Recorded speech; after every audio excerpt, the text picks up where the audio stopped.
Sir, who has 4 minutes.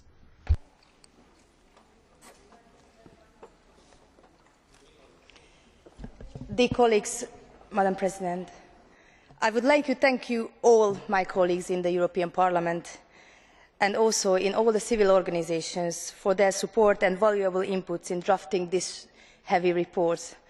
If you allow me for a personal comment, this is the place and time where I have to thank my colleagues in the office, Dr. Ökrös Oskar, who has been my political advisor in the Libe Committee and has been behind this strategy for years, and Vera Strycki, who has led my cabinet in the last few years and fought with me.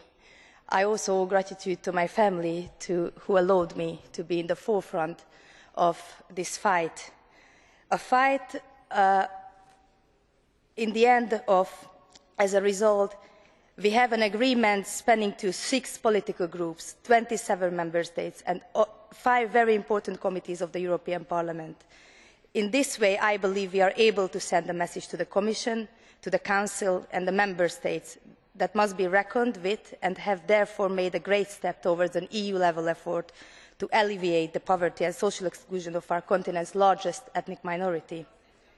A significant proportion of European Roma face such substandard conditions, almost totally disconnected from the economy, resulting in their exclusion from the basic human rights, that fostering social inclusion cannot be viewed within the frameworks of general policy ratifications, but must be handled as bridging one of the hugest gaps in the fulfilment of constitutional and human rights in Europe.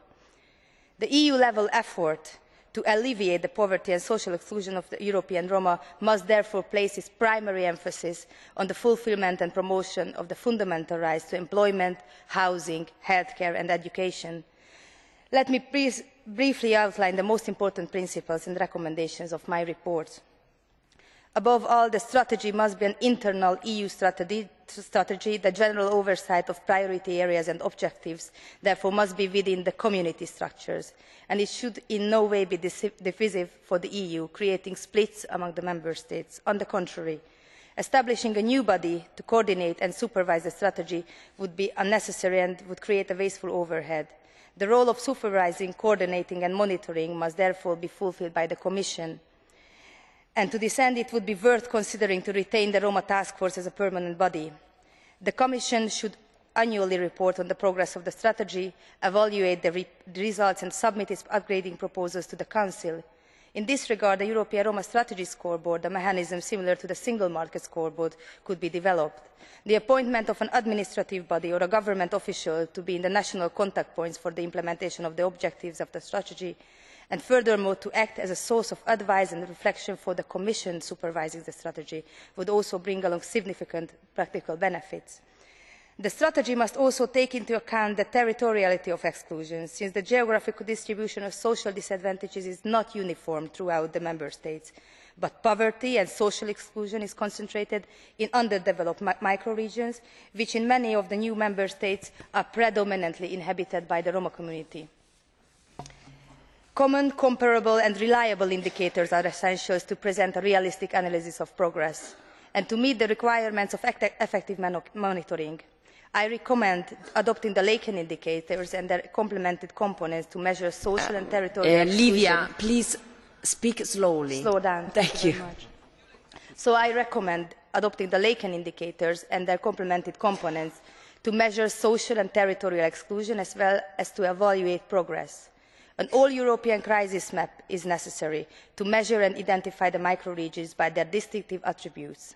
Part of the cohesion budget should be set aside in the next multiannual financial framework in a performance reserve for the strategy, which could provide vital resources and decisive incentives for implementations by allocating funds on a competitive basis defined by the criterion how the proposed project or intervention supports and implements the objectives of the strategy. This way, on the one hand, we could depart from the general practice of large contributions maximising their returns from the unabsorbed funds, and on the other hand, a direct link could be created between the allocation of financing and the reproduction of results.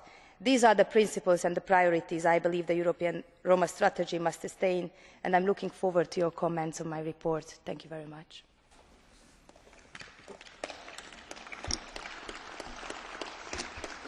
Grazie.